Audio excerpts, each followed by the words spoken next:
I won the fat girl as a prize, but I don't want her. Mountain Man's heart changed everything. Deadwood Saturday Night Saloon roared like a cage full of drunk wolves. Whiskey spilled, chairs scraped, a piano banged out a crooked tune in the corner. Then Victor Kane, the saloon owner, clapped his hands once hard, and the noise dropped like a stone. "Gentlemen," he shouted, grinning like a fox in a henhouse, "tonight we make history. 3 rounds, shooting, wrestling, and drinking. 1 man left standing, and the winner gets a very special prize." He snapped his fingers. 2 hired thugs dragged a girl onto the stage as if she were a sack of grain. Magnolia Rose, 23, stood blinking in the lamplight. Her brown hair hung in tangled waves, her dress was torn at the seams, and rope bit into the soft flesh of her wrists. Bruises bloomed across her cheeks and throat, purple and yellow, like spoiled fruit. A stunned second passed. Then the laughter started. "That's the prize," someone howled. "I thought you said special, Victor. I wouldn't take her if you paid me. Look at her, fat as a cow and twice as slow." Magnolia stared at the wooden floorboards, jaw clenched. She had no tears left. 3 days locked in Victor's basement had wrung her dry. 3 days of hunger, fists, and the stink of spilled beer dripping through the ceiling. Now she stood under bright lamps, a human joke. Victor raised his hands for silence. "Winner gets the girl," he announced. "If you don't want her, you can sell her back to me for $50. A fair deal for a fine piece of property." The men roared.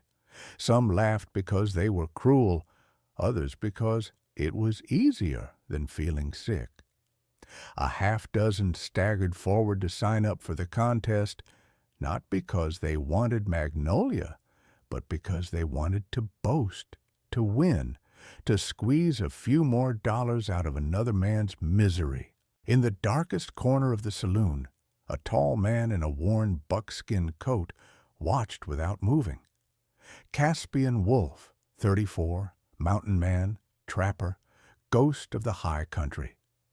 Snow and solitude were his usual company, not crowds and smoke. He had come down from the mountains for bullets, salt, and flour. Nothing more. Victor caught sight of him.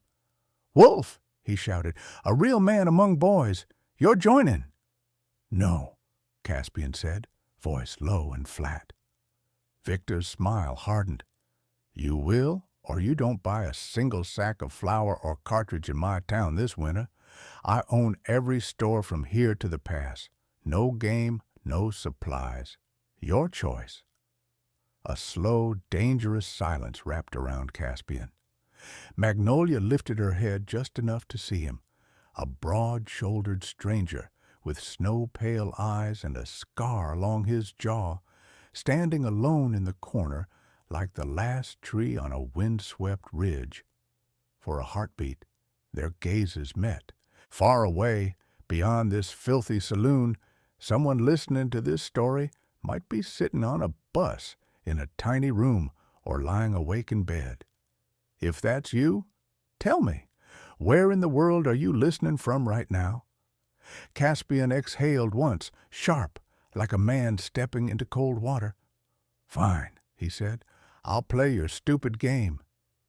The saloon exploded in cheers as his name was added to the list, and Magnolia Rose, fat, bruised, and shaking, realized that her fate now rested in the hands of a man who clearly didn't want to be anywhere near her.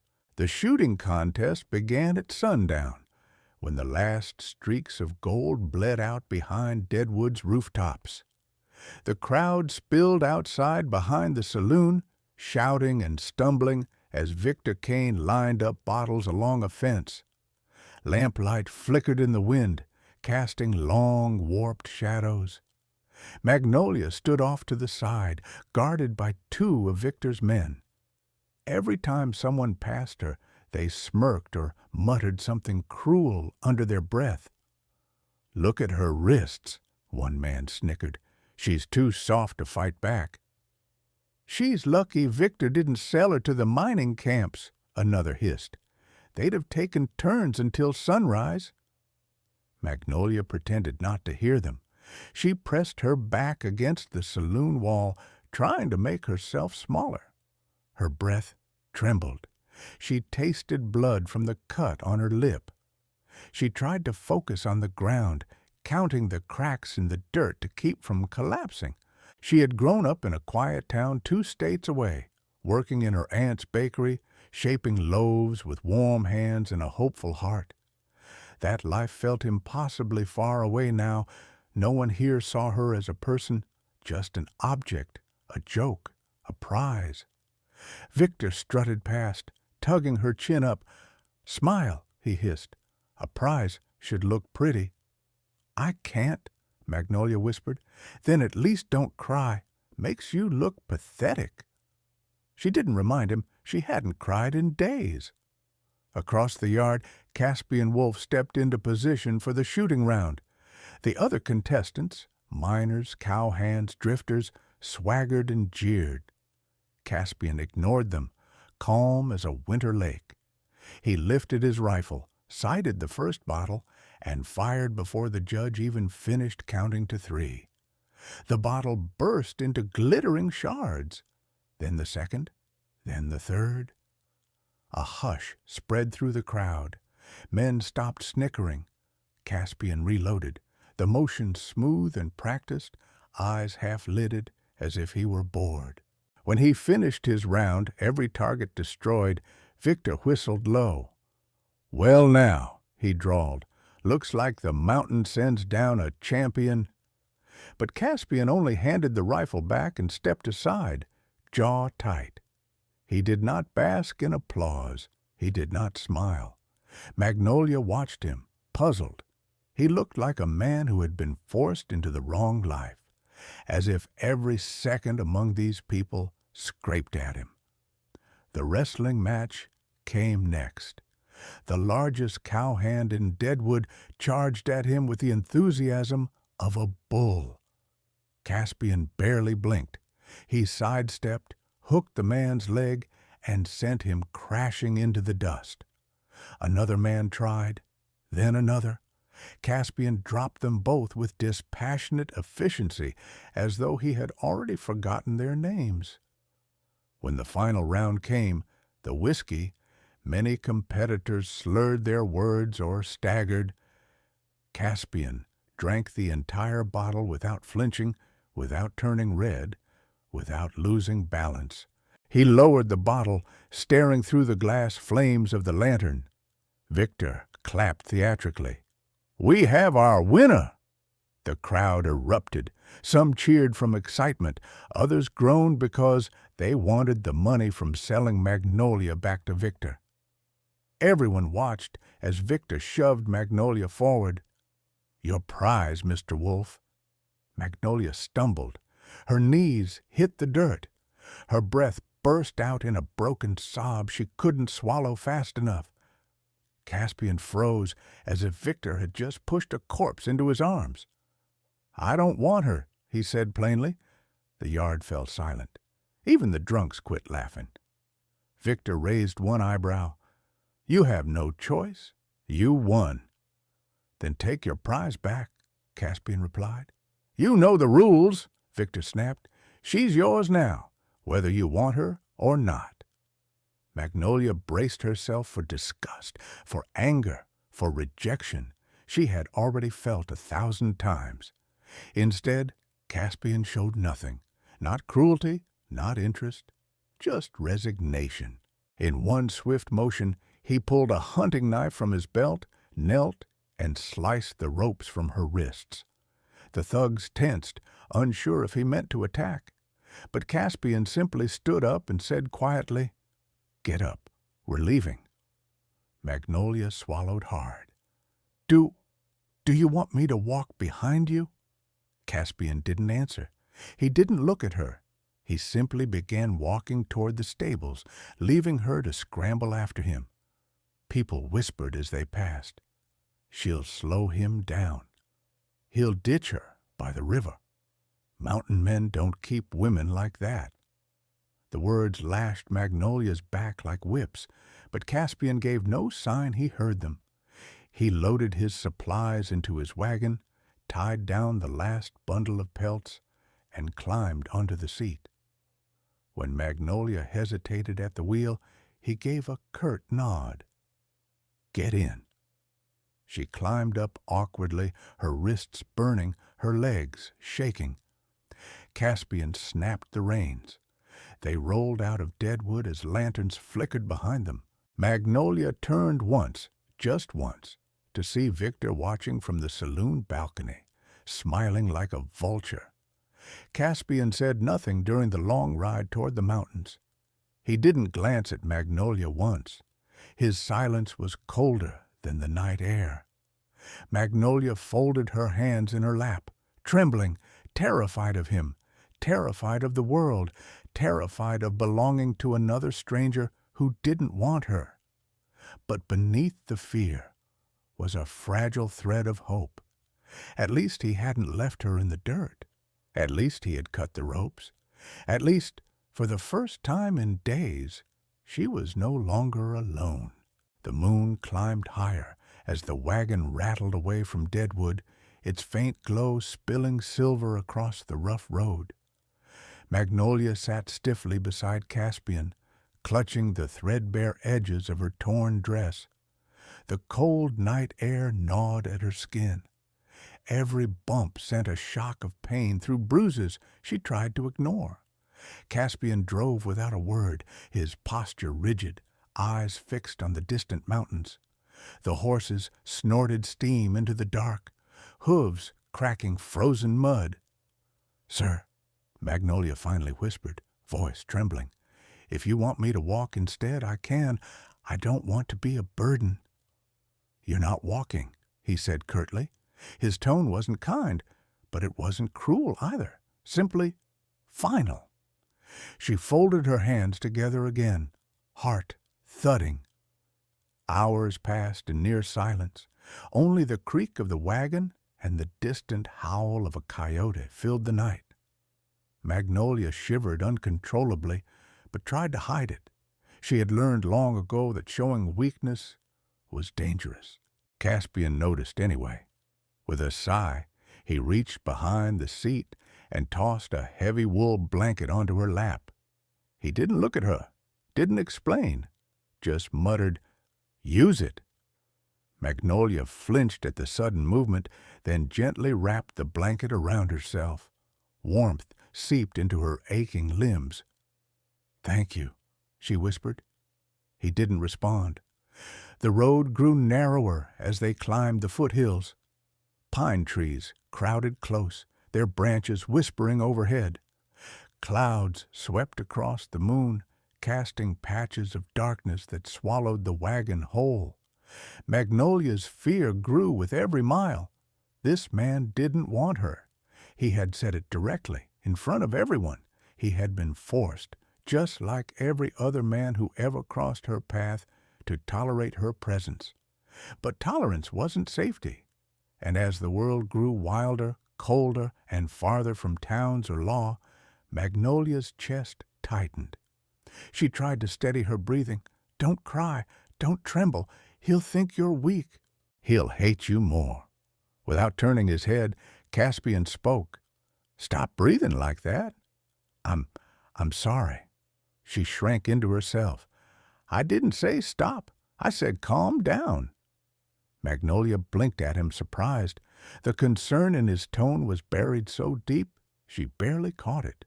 But it was there, a tiny ember of humanity in a man made of stone. They continued in silence until Caspian slowed the horses near a frozen stream. He pulled the wagon to a stop. "We'll camp here." Magnolia looked around anxiously. "Camp? Outside?" "There's no reaching my cabin before dawn." Caspian climbed down, moving with practiced efficiency. Magnolia followed, nearly slipping on the frosted ground. He noticed, but didn't offer a hand. He wasn't cruel, just distant. Caspian unpacked supplies, setting up camp by the stream. Magnolia stood uncertainly, unsure if she should help or stay out of the way. "You know how to build a fire?" he asked abruptly. She startled at being addressed. "No." He pointed to a stump. "Sit." She obeyed immediately. Caspian knelt and began building a fire. His movements were precise, almost graceful. Flint struck steel, sparks flew, dry pine needles smoldered.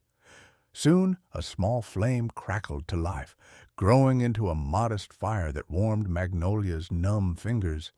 He tossed her a tin cup. "Drink." She opened it carefully. Lukewarm broth. He must have kept it near the coals from earlier. Tears pricked her eyes. No one had offered her warm food in days.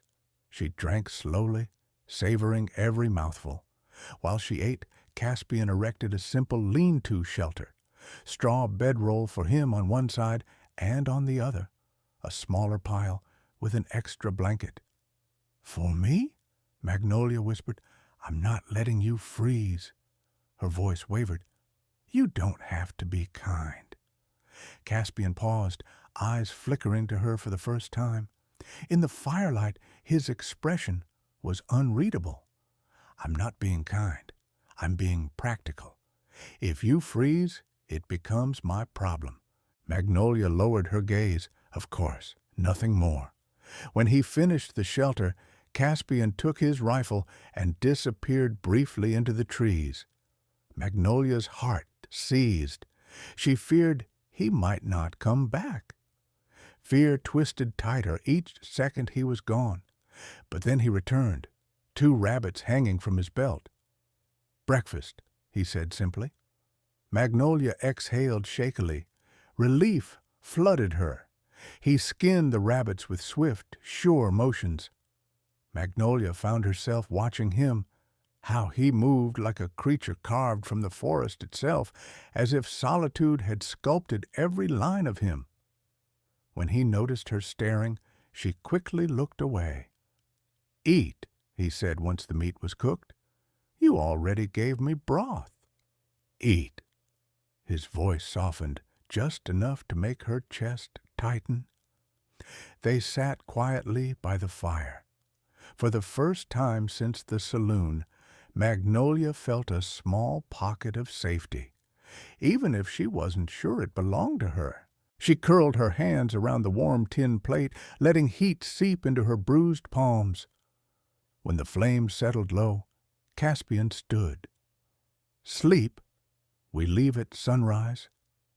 Magnolia sank onto her bed of straw, pulling the blanket to her chin. The forest hummed around them, rustling leaves, distant owls, the quiet crackle of embers. She watched Caspian's silhouette as he sat with his back to her, rifle laid across his lap. He wasn't sleeping. He was keeping watch. A man who didn't want her was guarding her through the night. Magnolia closed her eyes, letting the warmth from the fire and the strange comfort of his presence lull her into sleep. For the first time since being taken, she dreamed without fear. The sun was only a pale ribbon over the horizon when Caspian nudged Magnolia awake. She blinked, disoriented, still wrapped in the cocoon of warmth from the dying fire. "We're moving," he said simply. Magnolia pushed herself upright, embarrassed by how slow and clumsy she felt. Caspian didn't comment. He handed her a small piece of dried meat, wordless, practical, then set about breaking down the camp with efficient motions. The rest of the journey cut deeper into the mountains. Pines thickened around them, snow dusted the branches, and the air sharpened with the scent of ice. Magnolia held the blanket tight around her shoulders, her breath fogging in the cold. Every few minutes she braced herself to hear him tell her she was slowing him down, that she was too heavy, too weak, too much, but he never did. Near midday, They rounded a bend in the trail, and Magnolia gasped softly. The cabin appeared like a quiet secret tucked into a clearing. Smoke curled from a stone chimney. A small shed leaned near the tree line, and a creek glittered under a sheet of thin ice. The cabin wasn't large, no more than one main room and a small side chamber, but it looked sturdy, warm, lived in. Caspian reined the horses to a stop. "Get down carefully. Steps are icy." Magnolia obeyed, gripping the side of the wagon. Her legs trembled when she hit the ground. She expected him to hand her a load to carry inside or bark orders about chores. Instead, he paused, studying her face. "You're exhausted. Sit by the door a while." "I can help," Magnolia said quickly. "I want to be useful. Sit," he repeated, not unkindly. Magnolia sat on the wooden step. Snowflakes drifted onto her hair. Caspian unloaded the wagon with quiet strength, pelts, sacks of flour, bundles of firewood. He didn't boast, didn't grumble, didn't look at her once. When he finally opened the cabin door, warm air rolled out, smoke, pine, and something faintly sweet, like old dried herbs stored on a shelf. "Come in," he said. Magnolia stepped across the threshold and froze. The cabin was modest but inviting. A stone hearth took up most of one wall, lined with iron hooks for kettles. A thick bearskin rug lay in front of it. A small table, hand-carved, stood near the window. Pots hung neatly above a counter. The smell of cedar and old bread filled the room. There were two beds, one large bed in a side room partially visible through a doorway, and a simple cot frame near the hearth. Caspian glanced at the cot. "I'll build a mattress for it after I split the wood." Is that for me?" Magnolia whispered. He nodded. A strange warmth bloomed in her chest. No one had prepared a bed for her since she was a child. Caspian set down the last bundle, then moved to the hearth. He knelt, stacking logs for a new fire. Magnolia stepped forward instinctively. Can I do that? I used to help in my aunt's bakery. I know how to tend a fire." Caspian hesitated. Something flickered behind his eyes, not annoyance, not disbelief, something softer. He moved aside without a word. Magnolia knelt, careful with her bruised knees. She arranged the logs, added dry twigs, and struck a match. Fire caught quickly, brightening the cabin. Warmth pushed back the cold lodged in her bones. Caspian watched, arms crossed. "Good," he said. A single word, but her heart fluttered anyway. She stood up too fast and swayed. Caspian's hand shot out, grasping her elbow to steady her. His touch was firm, calloused, surprisingly gentle. "You should rest," he said. "I can't," she replied, flushing. "I feel wrong, just sitting." "You're still recovering." Magnolia hesitated. Fear gnawed at her. Do you have chores? Tasks? Anything I can do? I don't want to just exist here." Another flicker in his eyes, this time unmistakable. Pity, sympathy, maybe guilt. He looked away. "If you want something to do, you can clean. Not because I expect it. Because it might help you settle your mind." She nodded gratefully. And so, Magnolia worked. She swept the floors, even though they weren't particularly dirty. She scrubbed the counter until the wood gleamed. She washed the stove, tidied the shelves, dusted the corners. Every movement hurt, but she welcomed the ache. It kept her from thinking too deeply, from drowning in shame or fear. Meanwhile, Caspian chopped wood outside. The rhythmic thud of the axe against the block echoed through the clearing. Through the window, Magnolia watched him. The powerful swing of his arms, the ease with which he split each log, the way he paused to catch his breath, hands braced on his knees. He was a man built by mountains, not by towns. When he came back inside, tracking snow over the threshold, Magnolia had a pot of soup heating on the hearth. She stepped back nervously as he approached. "Did you eat yet?" he asked. She shook her head. "I thought you should eat first." He frowned. "You made it. Eat first." Are you sure?" "Yes." She ladled a small bowl for herself, never daring to take more. Caspian noticed. After she finished half, he filled her bowl again with no comment. Magnolia stared. "I'm not used to taking more." "You need it." He sat across from her at the table. "You're half-starved." She swallowed hard. "I know I look hungry," he interrupted. "That's all." Her eyes stung. Later that evening, Caspian repaired the cot, cutting fresh straw and stuffing a mattress cover. Magnolia watched quietly from her seat by the fire. At one point, the fabric slipped from his knee. Magnolia hurried over, picking it up. "You're good with your hands," she said softly. He grunted. "You don't need to flatter me." "It wasn't meant as flattery. It's just true." He paused, meeting her eyes for one long moment before looking away. When the cot was finished, Caspian stepped back. "It's not much." Magnolia touched the mattress with trembling fingers. "It's more than I deserve." "Don't say that." His voice sharpened. "You say it like it's fact." She hugged her arms around herself. "My whole life has been people agreeing with that." Caspian inhaled slowly, jaw tightening. Then he turned away, as if afraid of what might escape his mouth. As night settled, he took his rifle and positioned himself on a chair near the door. Magnolia hesitated at her cot. "You're not sleeping?" she asked. "I sleep lightly." He glanced at the window. "Snow's coming." Magnolia lay down, pulling the blanket up to her chin. The fire crackled softly beside her. Through half-lidded eyes, she saw Caspian's silhouette. Broad shoulders, quiet vigilance, a man who pretended not to care but watched over her anyway. For the first time in a long time, she felt safe enough to whisper into the warm shadows, "Good night, Caspian."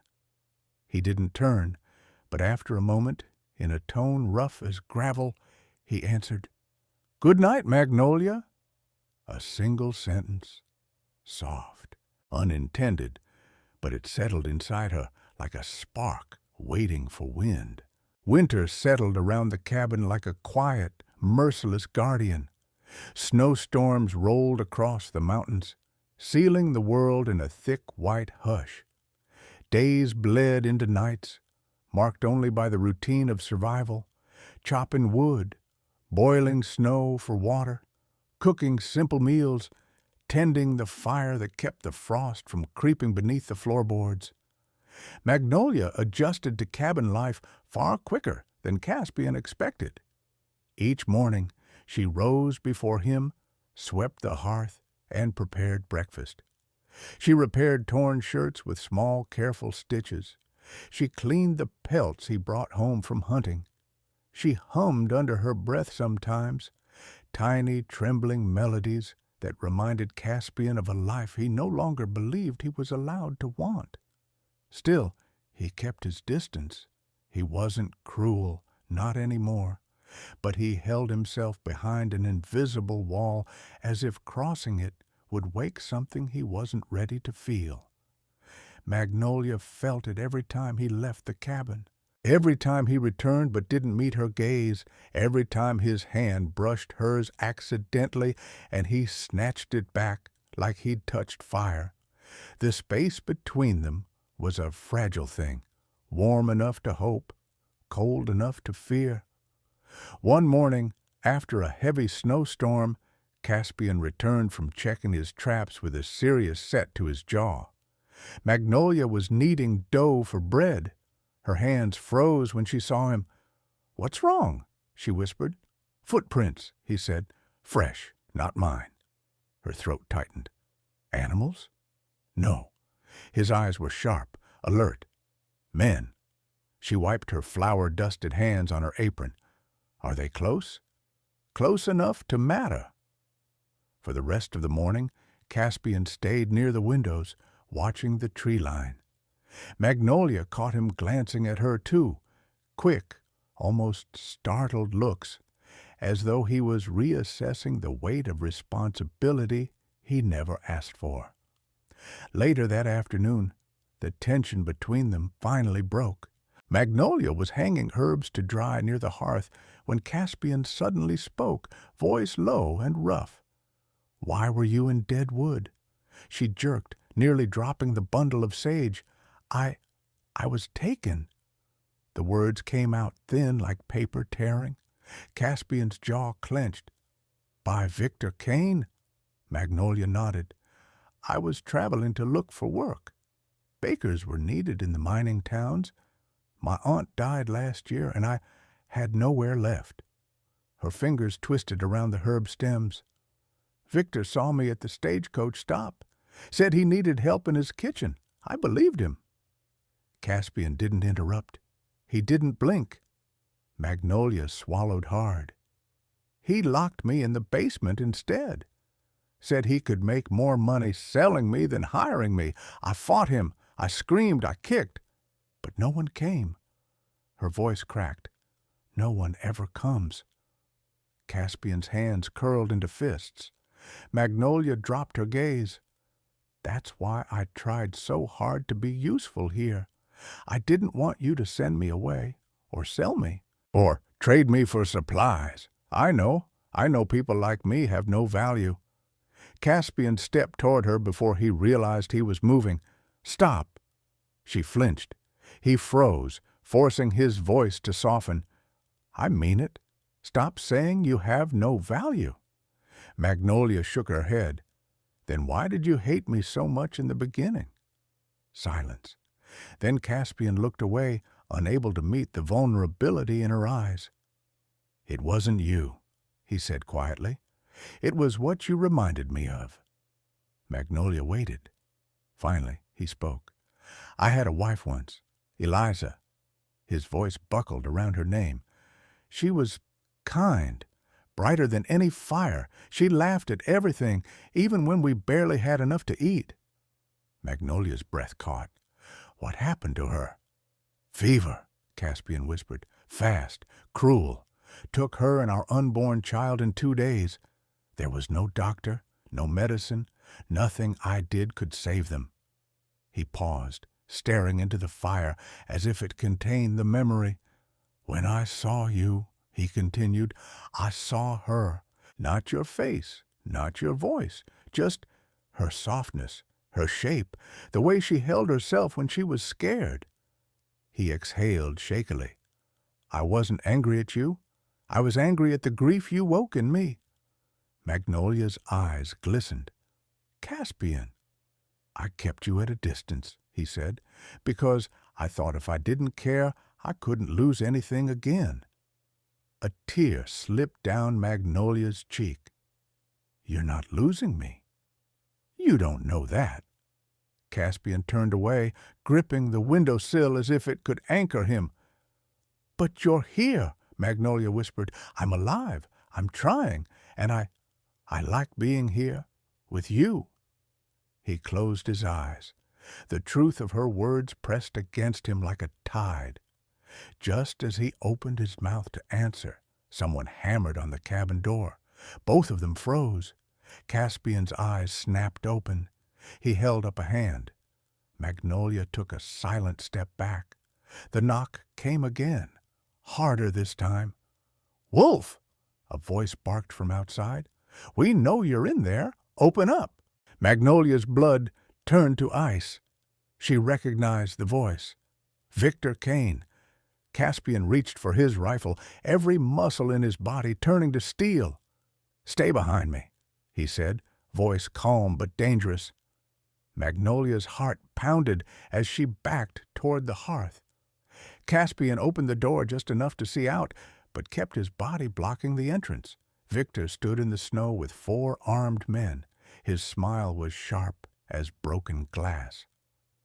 "You've got something of mine," Victor said. Caspian's jaw flexed. "She isn't yours," Victor laughed. "You think winning a drunken game makes her yours? No, no. I had plans for that girl. Expensive plans." Caspian leveled his rifle. "Go back to Deadwood."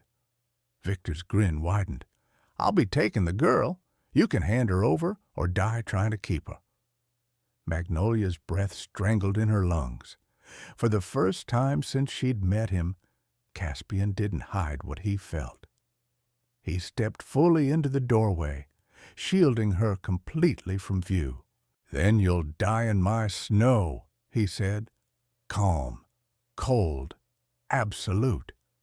Victor's face twisted. "Get him!" Magnolia screamed.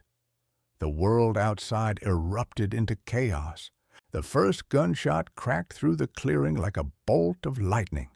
Birds exploded from the treetops, and snow cascaded from shaking branches. Magnolia dropped to her knees behind the table, hands clamped over her ears, heart pounding so violently she could barely breathe. Caspian fired first.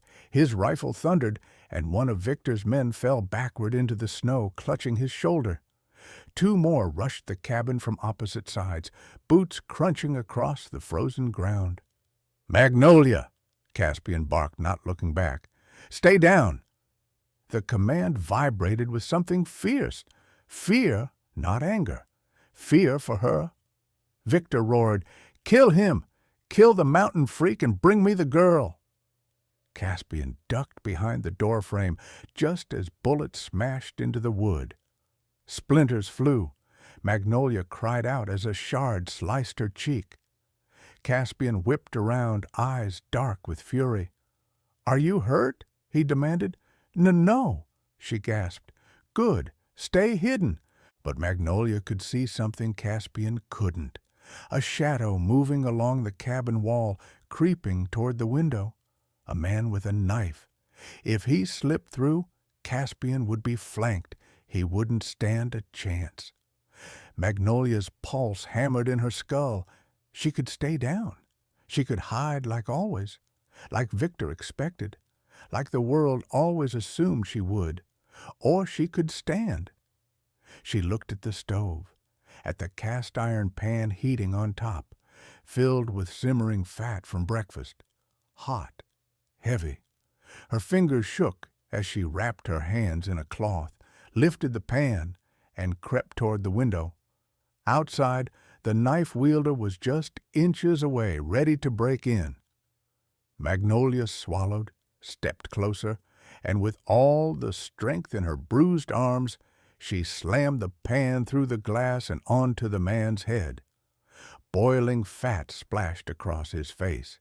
He screamed, dropping the knife, writhing in the snow.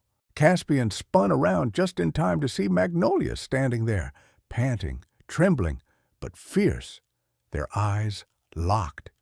Something inside him cracked open. "Magnolia," he whispered. But there was no time. Another attacker lunged through the doorway, knocking Caspian backward. They grappled, fists flying. The man slammed Caspian into the wall. The cabin shook. Magnolia grabbed the fallen knife. Her hands trembled violently, but she gripped the handle until her knuckles went white. The man raised his gun. Caspian, dazed, couldn't reach his rifle. Magnolia stepped between them. "Don't you touch him!"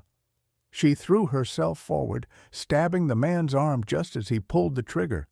The shot fired wild, cracking into the ceiling.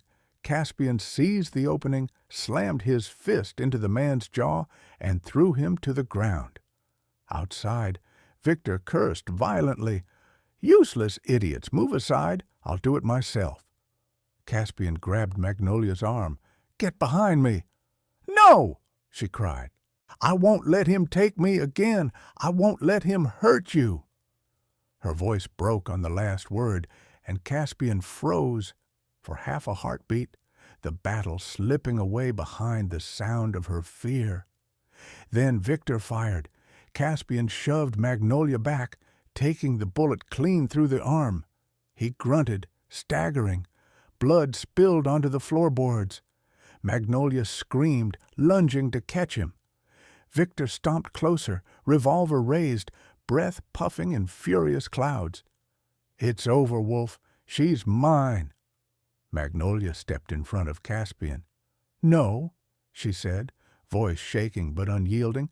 "I'm not yours. I'm not anyone's property." Victor sneered. "You think that mountain rat cares about you? He didn't even want you. I heard him." Magnolia lifted her chin, tears streaming. "He wants me enough to take a bullet for me." Victor scoffed. "Pathetic." He raised the revolver again. Caspian, in pain, bleeding, struggling to rise, used his last ounce of strength. He surged forward, grabbing the barrel of Victor's gun. The two men grappled, snow swirling around them as if the world itself held its breath. Magnolia scrambled to Caspian's rifle on the ground. She lifted it. It was heavy. Her arms buckled. She steadied herself the way Caspian taught her. "Magnolia!" he choked out. "Don't!" But Victor turned, gun aimed at her belly. Magnolia fired. The blast echoed across the mountains. Victor staggered, eyes wide in disbelief, then collapsed into the snow. Silence swallowed the clearing. Magnolia dropped the rifle and fell to her knees. "Caspian! Caspian, talk to me!" She pressed her hands to his bleeding arm, sobbing. "Please, please, don't leave me." Caspian cupped her cheek with his good hand, breath shaking. "You saved me," he whispered. "You saved me first," she cried. Snow fell softly around them as he leaned into her, their foreheads touching, their breaths mingling in the frozen air.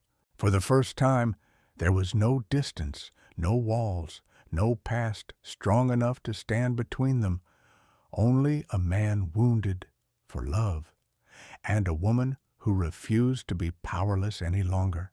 The world felt strangely quiet after the gunfire faded, as if the mountains themselves had exhaled, releasing the tension clinging to the frozen air.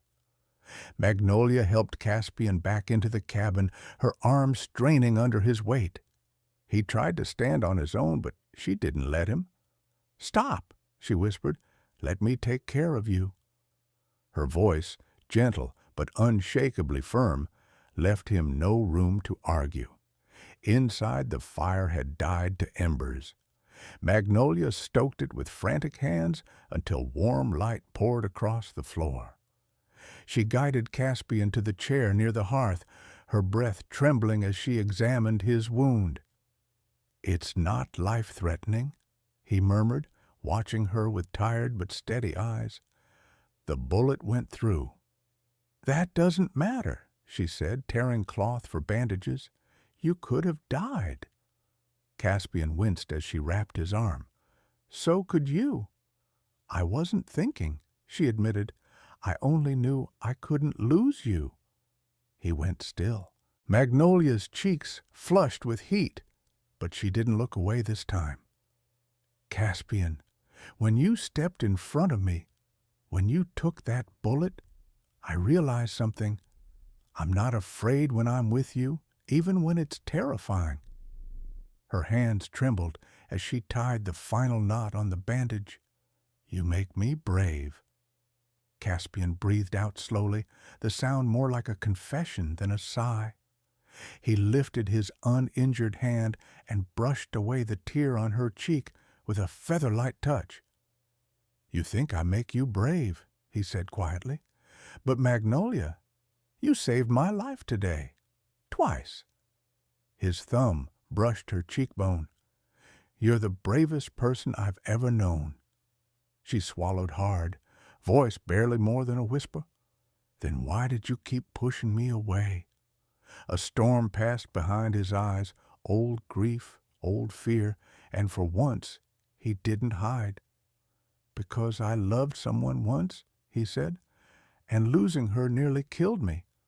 I thought if I kept you at a distance I wouldn't—" feel anything again." His voice faltered, rough as mountain gravel. "But then you came into my home, into my life, into every quiet moment." A soft, broken exhale, and I started to care before I knew how to stop. Magnolia's breath hitched. "Caspian." He leaned forward, pressing his forehead to hers. Warm, uncertain, entirely sincere. "You're safe here," he whispered. Her eyes closed, tears slipping down her cheeks. Not from fear this time, but from the overwhelming relief of being seen, not as a burden or a joke, but as someone worthy. "This is your home now," he said, voice barely audible. "If you'll have it, if you'll have me." Magnolia cupped his face with both hands, her touch soft but steady. "I already chose you," she said, "long before you knew." Outside, snow continued to fall in slow, shimmering flakes, settling on a world that had been torn open and stitched back together in one long winter afternoon. Inside the cabin, two wounded souls leaned into each other, wrapped in firelight and possibility. Not a perfect ending, not a finished one, but a beginning, a fragile, hopeful beginning. Stories like this remind us that even in the harshest winters of our lives, warmth can come from the most unexpected places. Every time I see your comments, I'm reminded that stories have the power to connect us across miles, languages, and experiences. So, if you're listening right now, tell me, where in the world are you hearing this story from? And if you still believe that love can heal, protect, and transform even the most wounded hearts, then stay close. The next story is already waiting for you.